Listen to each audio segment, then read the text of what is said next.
All right, this is the second day of 10.1. We're still looking at scatter plots. So you can see this, and we're looking at a general trend of points that the number of questions answered incorrectly versus the time. So the longer people took, so see, as the time gets greater, the number of questions answered incorrectly goes down, okay? So if it looks like if you took a lot of time, you didn't get many questions wrong, but if you were real fast, it only took 10 minutes, look how many you got right.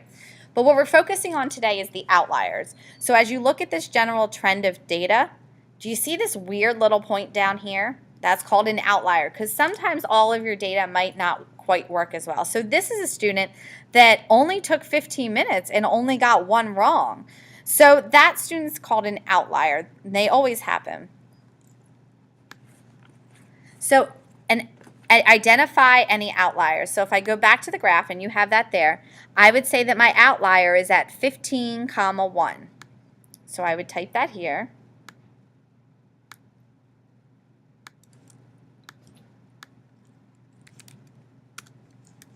So you'll fill that in, 15, 1. The data point, 15,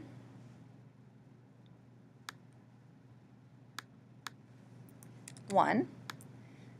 And that's our outlier, represents a student answered. Okay, now remember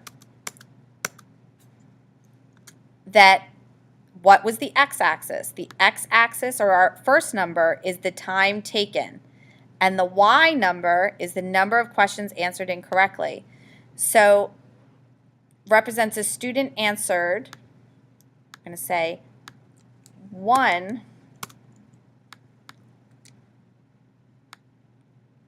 question incorrectly, because I got that from here, and he or she took 15 minutes to complete the quiz. So when it says describe the outlier in this context, it means take that point and say what it means.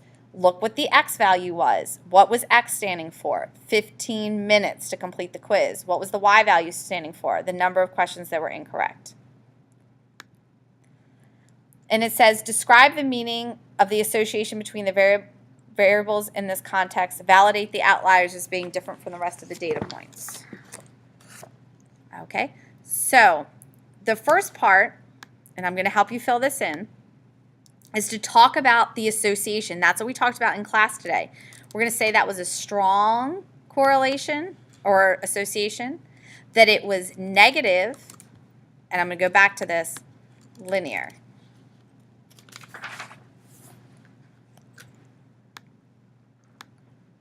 So strong, negative, and linear association.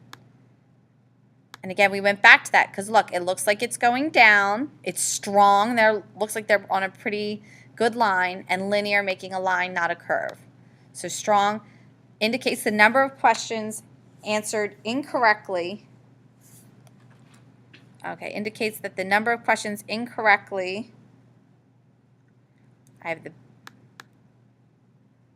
sorry, I put the blank in the wrong place. We're going to say, we're going to put a blank here.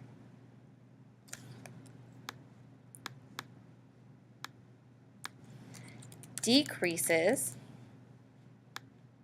that's what we're going to put here. The number of questions answered incorrectly decreases with increasing time. So as the longer you take, the time increases, the number of questions you get wrong decreases. The general trend shows that the number of questions answered incorrectly by a student who took 15 minutes to complete the quiz is around, okay, well, let's go back to the graph. So 15 minutes, don't look at the outlier. If you were a student that finished in 15 minutes, you would probably get, and I would take a range of answers here, maybe like 11 questions. That fits in the data. So our outlier is there.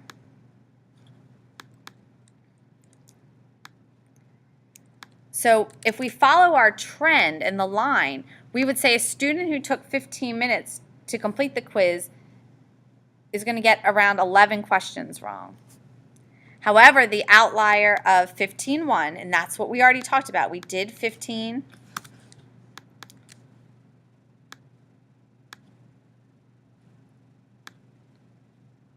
represents a student who answered one question incorrectly and took 15 minutes.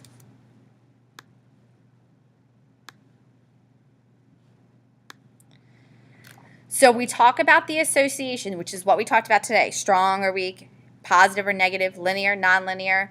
As one increased, the other decreased.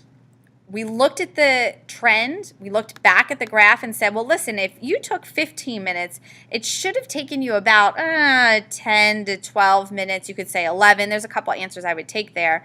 But this person, the outlier, is a 15 minutes who only got one question wrong. Okay, so that is all you need to know for that. Again, when you're describing the meaning of the association between the variables in this context, okay, there's a couple different steps you want to look at there. What type of association? What should the outlier, I guess I should say where, should the point be?